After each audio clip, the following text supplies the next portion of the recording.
The Thinkers, estudio creativo. Queridos amigos, bienvenidos al último fin de político del año, fin de político 33, que se llama Lo bueno, lo malo y lo feo de 2019. Bienvenido, Daniel. ¿Qué tal?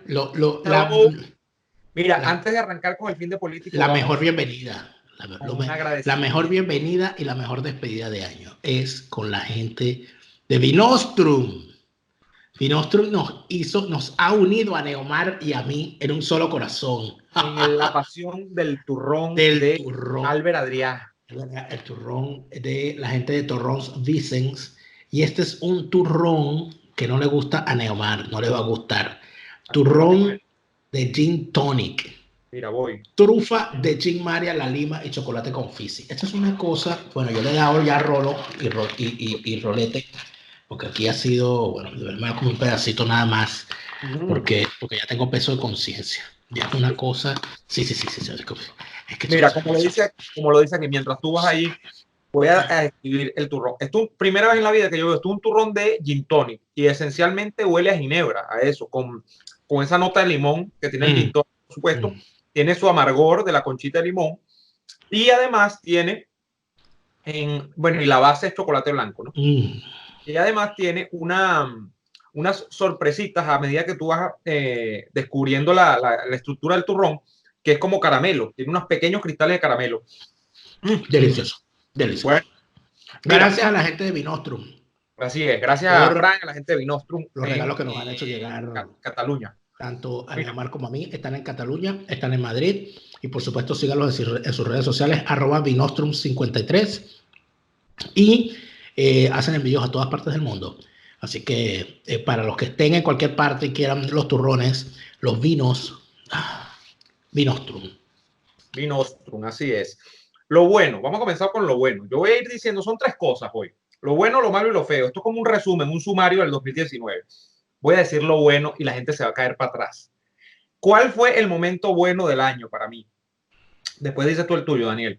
La juramentación el 5 de enero de Juan Guaidó. ¿Y por qué fue buena para mí? Porque, número uno, fue inusitada. O sea, la mayoría de los partidos de oposición, que son los del fulano G4, no pensaban que Guaidó iba a asumir como presidente encargado.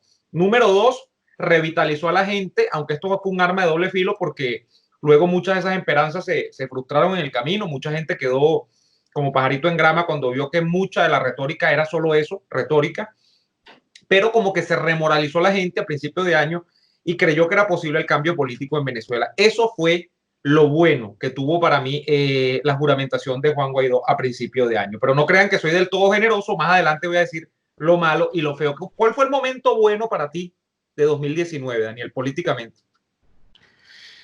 Para mí el mejor momento del 2019 fue el momento en el que Donald Trump, creo que fue, si no recuerdo mal, el 18 de enero del año 2019, en una reunión con venezolanos en la Florida, rindió homenaje a la lucha de los venezolanos y en especial a la lucha de Óscar Pérez y su grupo, inclusive reivindicando a su figura como ningún dirigente venezolano lo había hecho, y además de eso poniendo al micrófono a su lado a su madre, a la madre de Óscar Pérez. Yo creo que ese ha sido el momento fundamental o uno de los momentos fundamentales, pero si pudiese decir algo bueno, tendría que decir eso por la significación que eso tiene, porque yo creo, Neomar, que cuando está terminando el año 2019, Óscar Pérez todavía puede tumbar a Nicolás Maduro. Óscar Pérez todavía está luchando por tumbar a Nicolás Maduro. Lo digo por todo esto que ha surgido con el juicio en La Haya, al cual estoy siguiendo de cerca. Hablé con el diputado Wilmer Azuaje, un reportaje que se está preparando para el Panam Post, probablemente salga a primeros días del año, donde en extenso vamos a revisar lo que en efecto ha sido esta situación. Si yo pudiese decir algo bueno, tendría que decir eso, que la reivindicación de la figura de Óscar Pérez por parte del presidente de los Estados Unidos tiene una significación que va más allá de lo simbólico. Bueno, tú has dicho, antes de pasar con lo malo, que Óscar Pérez todavía está luchando contra Nicolás Maduro. Y esto no es un disparate, porque fíjate tú que todavía, y nosotros conocemos esto muy de cerca, mucha de la gente que incluso ni siquiera estaba comprometida, así que se puede decir, en la operación de Óscar Pérez, sino que gente que simplemente era conocida circunstancial, que trabajó en alguna oportunidad en las múltiples cosas que hacía Óscar Pérez, que fue desde actor de películas hasta voluntario, miembro voluntario de distintas ONG, hasta de cuidado animal, imagínate tú, están presas o estuvieron presas por simplemente conocer a Óscar Pérez. De manera que uno le puede gustar o no la figura de Óscar Pérez, pero si hay algo que decir es que evidentemente la lucha de Óscar Pérez era legítima, era real, que muchos incluso, y me incluyo, lo dudamos en su momento. Yo llegué a dudar de que lo que Óscar Pérez estaba haciendo fuese real, pero era legítima, era real. Y número tres, que para mí es lo más importante, el régimen efectivamente tiene miedo sobre lo que hizo Óscar Pérez, no porque fuese Óscar Pérez, sino porque lo que él representaba, que era como el espíritu del descontento dentro de cuerpos de seguridad del Estado, existe. Y en ese sentido, eso tú lo corroboras cuando ves, también hablando de presos políticos, que la mayoría de los presos políticos que están actualmente purgando pena por oponerse a la tiranía de Maduro, lo están haciendo fundamentalmente del mundo militar y del mundo policial. Entonces, son los presos como más celosamente cuidados por Maduro. O sea que de manera que Óscar Pérez resume un poco el espíritu de eso. Y en ese Pero es sentido, que su reivindicación, la reivindicación de Óscar Pérez, más allá de lo personal de él, que fue asesinado, la forma que fue asesinado junto al grupo que él encabezaba, es lo que estaba haciendo. Se estaba enfrentando con las armas al régimen de Nicolás Maduro.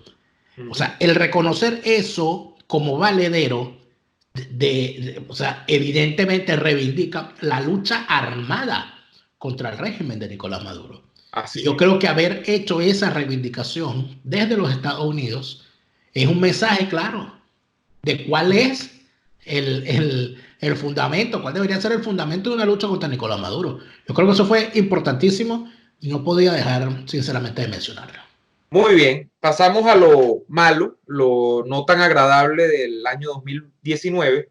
Y lo malo es, Daniel, que si nosotros hacemos las cuentas, nosotros llevamos la cuenta, son en términos redondos 20 años, terminamos el año con 20 años del chavismo en el poder. Chávez ganó su primera elección, quizá la única que ganó en buena lid, en diciembre del año 1998, comenzó a mandar en el año 99, de manera que desde el 99 hasta el 2019, que concluye ya, son 20 años ya de hecho ya lo cumplieron, pues lo cumplieron a principio de año, son 20 años en ejercicio del poder del chavismo contra toda lógica, contra toda racionalidad, más allá de la lógica de la violencia, más allá de la lógica de la tiranía, que es una lógica que escapa, por supuesto, de los preceptos democráticos y de este tipo de cosas con las que a veces incluso la propia oposición busca evaluar el problema venezolano, que son los paradigmas de las instituciones, de la resolución pacífica del conflicto, hablando, por cierto, de lo que tú estás diciendo, de la lucha armada.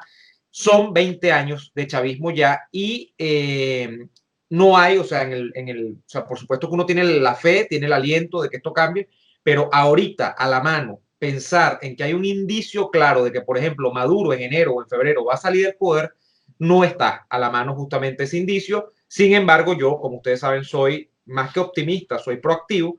Yo no doy por descartado que en algún momento esto, por supuesto, termine y por eso es que estamos trabajando y estamos haciendo estos programas. Pero son, en resumen, Daniel, 20 años de constatación de supervivencia a través de distintos mecanismos, pero finalmente a través de los mecanismos de fuerza que el chavismo ha utilizado para quedarse en el poder. Y el año 2019 fue especialmente crudo porque el año 2019 dio por sentado que, al menos no de momento, lo que se pensaba que podía llegar, que era vista la confrontación final del chavismo, despojado de todas las máscaras que todo el mundo decía que se ha quitado, porque bueno, no, se le cayó la careta, se le cayó la máscara, iba a quedar desnudo frente a la comunidad internacional y en efecto fue así. Esa comunidad internacional iba a ser conminada a tomar acciones de fuerza con el chavismo, no se produjo. Entonces, eso ha sido lamentable en el año 2019, constatar que eso no se produjo y que el chavismo va a seguir en el poder, al menos en lo inmediato, ¿no? Son 20 años, Daniel. Eso es lo malo para mí. Yo pienso que unido a eso, yo diría que lo malo, que es paralelo a lo que tú has dicho estos 20 años, es casi como tenemos 20 años con el chavismo en el poder, Tenemos 20 años con una clase política queriendo sustituir al chavismo o fingiendo, intentando convencer al mundo de que ellos quieren sustituir al chavismo del poder, mientras utilizan las reglas que el chavismo ha hecho para el juego. Es decir, esta oposición falsaria y prostibularia ha decidido jugar el juego que el chavismo ha construido. Simple. Están jugando el juego que el chavismo construyó, con sus normas. Inclusive se han convertido en defensores constitucionales. Defienden la constitución de Chávez con más fuerza que el propio chavismo. Y esto es evidente que una cosa lleva a la otra. Si tenemos una oposición que se dejó encasquetar una constitución hecha a la medida del chavismo y rehecha a la medida del chavismo en el 2009, de forma paralegal, inconstitucional, una reforma que inclusive las han acatado, porque han acatado la enmienda. Cuando tú ves que hay dirigentes opositores que se han sometido a la ventaja que les da la Constitución de reelegirse una y otra vez, una y otra vez, una y otra vez, cuando te das cuenta de eso, o sea, te fijas en que si algo quedó claro en esta Venezuela del 2019, es que esa oposición que es falsaria, es prostibularia y no es oposición, no es otra cosa que un espejo, que un ministerio más, que el necesario, la necesaria pareja del régimen para bailar el tango, porque para bailar el tango se necesitan dos. Y lamentablemente tenemos una oposición que, aparte de ser falsaria, prostibularia y no ser oposición, es constitucionalista, pero constitucionalista de la peor estirpe. Son constitucionalistas chavistas. No, y son constitucionalistas en un país que, como dice Daniel, en un país, ser constitucionalista en un país que, como dice Bayardo Ramírez, no tiene constitución por la vía real. Y yo diría que por la vía, o sea, por la vía real tampoco tiene leyes. Obviamente que en Venezuela no hay Estado de Derecho, obviamente que en Venezuela hasta la constitución chavista ha sido pisoteada hasta lo último. O sea que en Venezuela no hay Estado constitucional, no hay Estado de Derecho, no hay imperio de la ley. De manera que tú difícilmente, ese es uno de los planteamientos nuestros de hace mucho tiempo, si tú quieres hacer valer incluso algún precepto de norma, por decirlo de alguna manera, que es una cosa que le gusta mucho a los abogados, a los juristas, te tendrías que atener, en el caso de la defensa de la democracia venezolana, quizá más que a la Constitución, a las leyes naturales, por ejemplo, al derecho a la libertad, es uno, al derecho a los derechos del hombre y ciudadano. Derecho a la vida. Derecho a la vida, que es el primer derecho natural. Exacto. Y el derecho a la rebelión, que el chavismo ha querido convencer al mundo de que antes del 99 no existió San Agustín, de que ellos inventaron el derecho a la rebelión. ¿No? Entonces, bueno, por ahí creo que está. O no existió, por ejemplo, o no existió, fíjate, en el caso de los Estados Unidos de América, el derecho a estar armado, porque ese es el derecho a la rebelión. No existió nada antes del chavismo para ellos. La rebelión y la defensa de la... No, lo creó Chávez el 4 de febrero. Eso lo inventó Chávez el 4 de febrero. Eso no existía antes, por favor. Mira, y eso lo defiende esta oposición. Ajá. Lo feo, que se diferencia un poco de lo malo. La gente dirá, bueno, ¿y qué es lo distinto de lo malo? Bueno, que lo malo es malo. Lo malo pertenece al mundo de la maldad, de la oscuridad, de la sombra, de lo a veces de lo inenarrable, de lo que uno no logra digerir.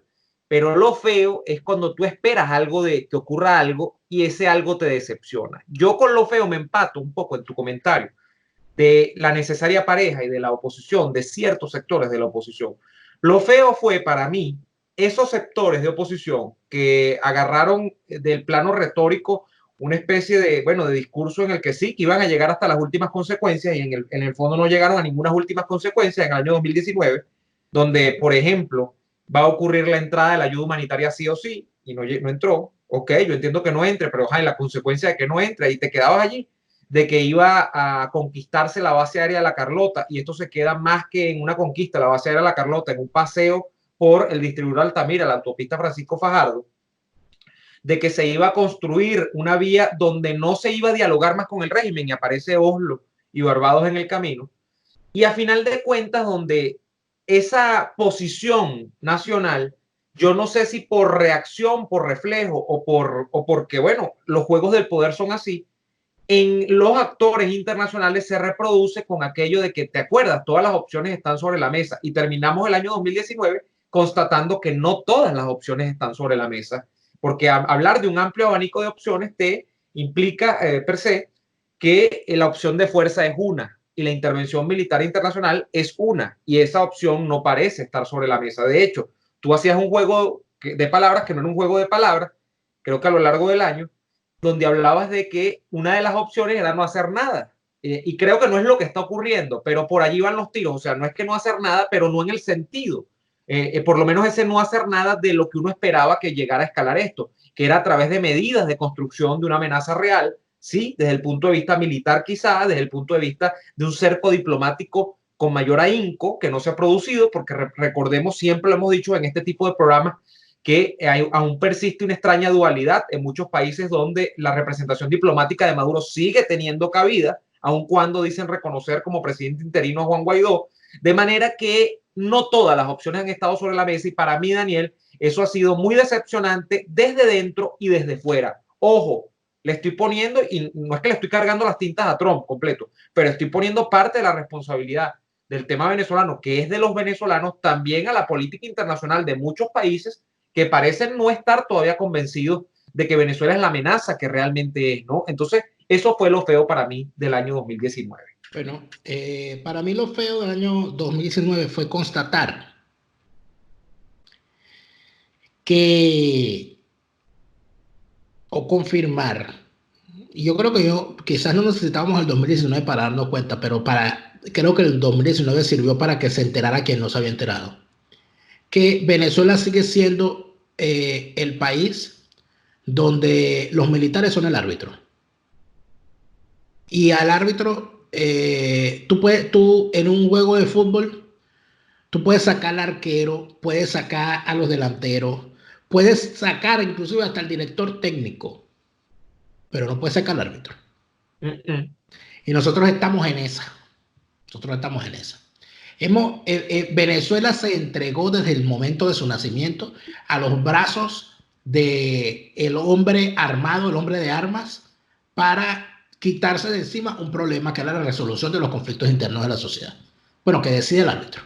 Que es lo que dice usted, general, lo que diga mi general. Y lo que diga mi general, eso fue. En la Venezuela del chavismo, donde hay nada más y nada menos que la bicoca de 2.800 generales. Entonces, salía a decir, ¿qué dice usted, general? Es prácticamente en sí mismo convertir el país en lo que se ha convertido Venezuela hoy. En un país donde el comandante general de la Armada, a mí sí me dio lástima cuando vi el video del comandante general de la Armada. No sé si has visto el video.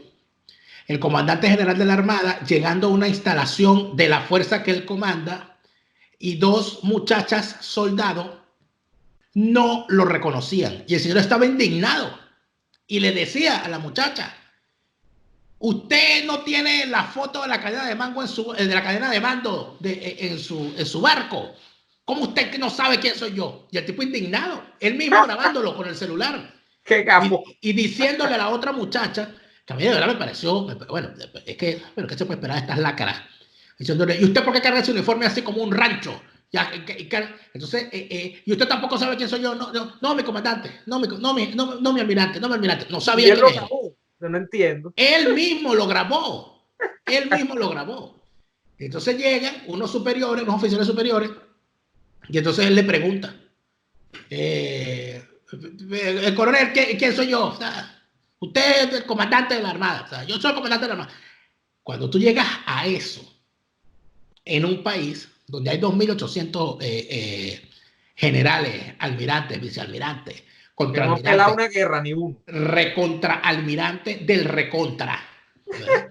O sea, pasa eso, que unas muchachas soldados, pobres muchachas con hambre, que no le queda bien el uniforme, porque la muchacha el hambre se la lleva. Y ese maldito chico se burla de su uniforme, porque es lo único que se puede decir de él. ¿Por qué tú cargas ese uniforme como un rancho? Ah, bueno, porque quisiera ella andar en una camioneta blindada como andas tú, desgraciado. Quisiera ella estar harta de caña y de pernil como estás tú después de las Navidades. Entonces, esos son los militares, son los árbitros. Entonces, lo feo es eso, es darnos cuenta que nosotros estamos en manos de esa lacra, de unos tipos como esos, de esa clase de militares. No los militares que vio uno, que no eran perfectos, que no eran la quinta maravilla. Pero, por Dios, antes por lo menos el árbitro se bañaba y se afeitaba. Y entonces, bueno, tenía un árbitro, bueno, y te salía un Wolfgang Larrazábal. ¿No? O te salía un López Contreras. Inclusive, voy a decir una cosa que puede sorprender mucho, inclusive te salía un Pérez Jiménez, con sus buenas y sus malas, ladrón, asesino, todo lo que tú quieras. Bueno, pero te salía un Pérez Jiménez. Tenía algún nivel. No tipo que infundía respeto. Estos no infunden respeto y siguen siendo árbitros. Esa es la parte fea. Por eso, en la ñapa, vamos a hablar del 2020 que nos espera. Y en el 2020 que nos espera, por supuesto hablaremos de los árbitros militares que nos esperan para el año 2020. Casi nada esa ñapa del día de hoy. Se nos acabó el fin de político. Les deseamos a todos un venturoso y próspero año 2020. Seguimos con el debate de si 2020 inaugura una década o no. Ya la gente nos ha dicho que no, que la década acaba en diciembre de 2020. Pero decir, no tiene la misma significación decir 2021 que decir 2020. Así como no tenía la misma significación decir año 2000 que decir año 2001. Lo lamento. Si no les gusta, entonces no vean estos programas durante el año 2020, sino que vengan y lo ven en el 2021, donde también estaremos. Chávez no, porque se murió. Bueno, así es, se nos acabó el fin de político. Les deseamos nuestra mejor energía para este 2020 que recién comienza. Les agradecemos por todo lo que han hecho por nosotros, tanto en los fines de políticos como en nuestros canales, en nuestros otros contenidos, cómo los han apoyado durante todo este año, y especial agradecimiento a la gente que nos ha apoyado en Patreon, patreon.com/delaraf, que es el de Daniel, y patreon.com/neoadolfo, que es el de este servidor que está acá. Les recordamos que agradecemos mucho que se suscriban al canal, en este caso al mío, que se suscriban, que le den like a los videos, que activen la campanita para que les lleguen las notificaciones cada vez que subo nuevo contenido, y por favor me le dan clic aquí abajo a la caja de la descripción o en el comentario destacado, que está más directo el link, a la ñapa de Daniel, porque eso los manda al canal de Daniel, y se suscriben allá, activan las notificaciones y le dan like a sus videos, que hace unos videos muy buenos con Napoleón, con Franceschi, con Robert Alonso y con toda la gente maravillosa. Con todos mis locos favoritos. Con su locoteca favorita. Muy bien. Dicho todo esto, nos vemos en 2020 y hasta la próxima.